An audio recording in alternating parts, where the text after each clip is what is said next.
नमस्कार,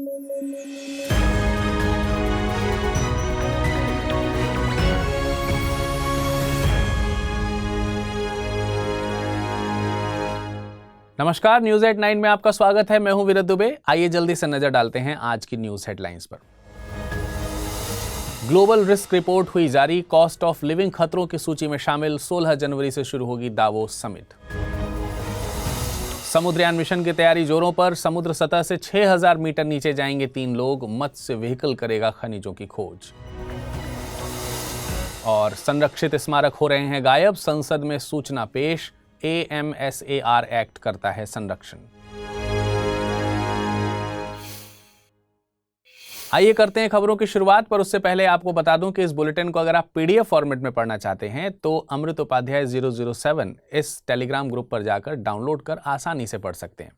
साथ ही एक और महत्वपूर्ण सूचना, आप सब लोग जो अमृत उपाध्याय सर से पॉलिटी की क्लास शाम 8 बजे पढ़ते हैं या फिर जो दूसरे प्रोग्राम्स आपको 8 बजे सर के द्वारा प्रस्तुत करके दिए जाते हैं, वो सोमवार से विधिवत शुरू हो जाएंगे। स्वास्थ्य में गिरावट की वजह से अभी तक वो आपकी क्लास नहीं ले पा रहे थे। चलिए अब करते हैं खबरों की शुरुआत। विश्व आर्थिक मंच ने ग्लोबल रिस्क रिपोर्ट जारी की है। रिपोर्ट में कॉस्ट ऑफ लिविंग और जलवायु परिवर्तन को बड़े खतरे के तौर पर देखा जा रहा है। इसमें cost of living short term में और जलवायु परिवर्तन लॉन्ग टर्म का खतरा है। साइबर क्राइम और प्रवासन अन्य लॉन्ग टर्म्स खतरे बताए जाते हैं। रिपोर्ट के मुताबिक अगर दुनिया को इकोलॉजिकल ब्रेकडाउन से बचना है तो जलवायु परिवर्तन से निपटने के लिए साथ आना होगा। गौरतलब है कि ग्लोबल रिस्क रिपोर्ट विश्व आर्थिक मंच की दावोस समिट से पहले जारी की जा रही है। इस साल दावोस समिट 16 जनवरी से शुरू होने वाली है। इसकी थीम है कोऑपरेशन इन फ्रेगमेंटेड वर्ल्ड। आपको बता दें कि विश्व आर्थिक मंच पब्लिक प्राइवेट कोऑपरेशन के लिए एक अंतर्राष्ट्रीय संगठन है। इसका गठन 1971 में एक नॉट फॉर प्रॉफिट फाउंडेशन के तौर पर हुआ था। इसका मुख्यालय स्विट्जरलैंड के जिनेवा में है। भारत समुद्रयान मिशन के तहत 3 व्यक्तियों को भेजेगा। इसमें समुद्री सतह से 6000 मीटर नीचे खनिज और संसाधनों का एक्सप्लोरेशन किया जाएगा। इसमें मत्स्य 6000 नाम के व्हीकल को भेजे जाने की योजना है। इस व्हीकल को national institute of ocean technology के द्वारा तैयार किया जा रहा है।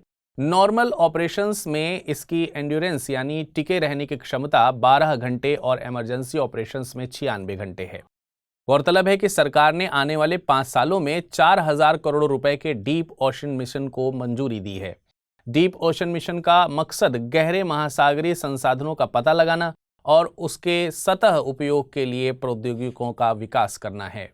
साथ ही संभावित नए संसाधनों की पहचान करना और भविष्य में उनका उपयोग करने के लिए प्रौद्योगिकी विकसित करना है, जो आजीविका के लिए अतिरिक्त अवसर पैदा करने में मददगार साबित होगा। इस मिशन के जरिए सरकार अपने न्यू इंडिया विजन को पूरा करना चाहती है। दरअसल न्यू इंडिया के विजन में ग्रोथ के लिए निर्धारित 10 कोर डायमेंशन में से ब्लू इकोनॉमी एक है। विश्व बैंक के मुताबिक ब्लू इकोनॉमी से मतलब समुद्री संसाधनों का आर्थिक समृद्धि के लिए सतत तौर पर प्रयोग करना है। विदिशा भारत का पहला ऐसा जिला बन गया है जहां 5G का ग्राउंड डिप्लॉयमेंट स्टार्टअप के द्वारा किया गया है। यह विदिशा जिला प्रशासन और डिपार्टमेंट ऑफ टेलीकम्युनिकेशंस की संयुक्त पहल है। इसका मकसद सामाजिक आर्थिक क्षेत्रों में डिजिटल ट्रांसफॉर्मेशन को बढ़ावा देना है। गौरतलब है कि 5G एक 5th जनरेशन सेल्युलर नेटवर्क है। यह 4G से तकरीबन 100 गुना तेज है।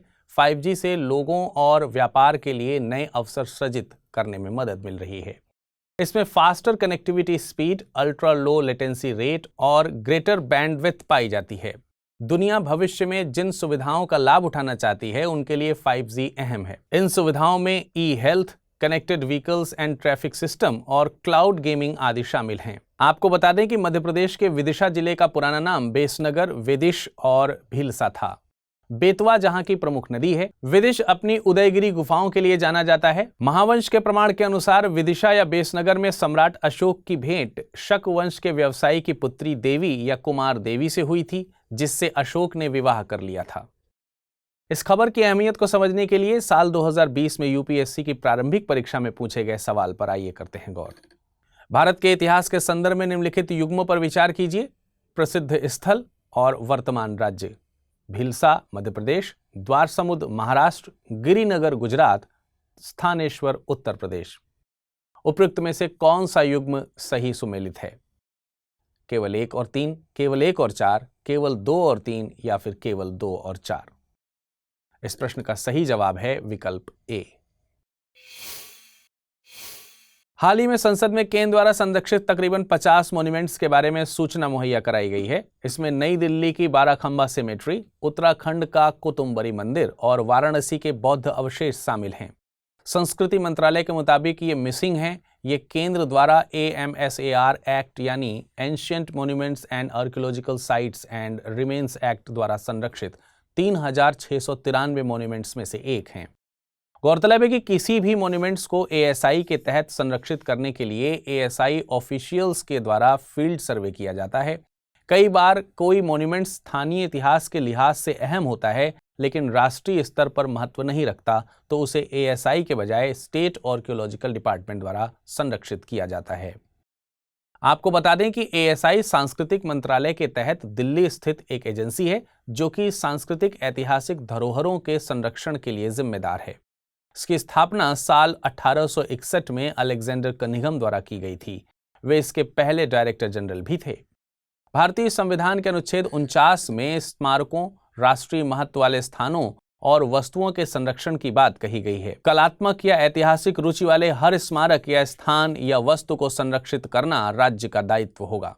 जिस स्मारक को संसद ने कानून बनाकर राष्ट्रीय महत्व का घोषित किया है, उसे डिस्ट्रॉय होने से बचाने की जिम्मेदारी भी सौंपी गई है। आइए अब नजर डालते हैं आज के बुलेटिन पर आधारित प्रश्न पर।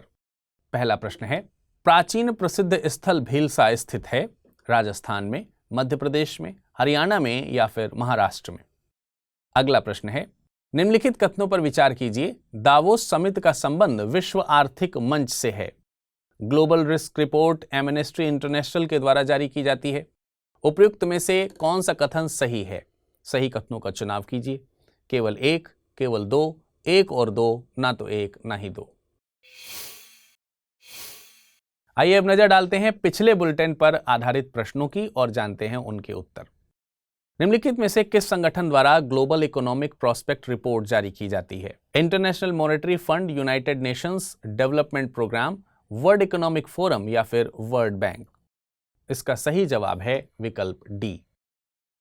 आज के बुलेटिन में फिलहाल इतना ही। आशा करते हैं कि आपको सभी खबरें सही तरीके से समझ में आई होंगी। कल हम फिर आपके समक्ष हाजिर होंगे हफ्ते भर की तमाम सारी खबरों का कंपाइलेशन लेकर के। बने रहिएगा हमारे साथ। तब तक के लिए नमस्कार, धन्यवाद।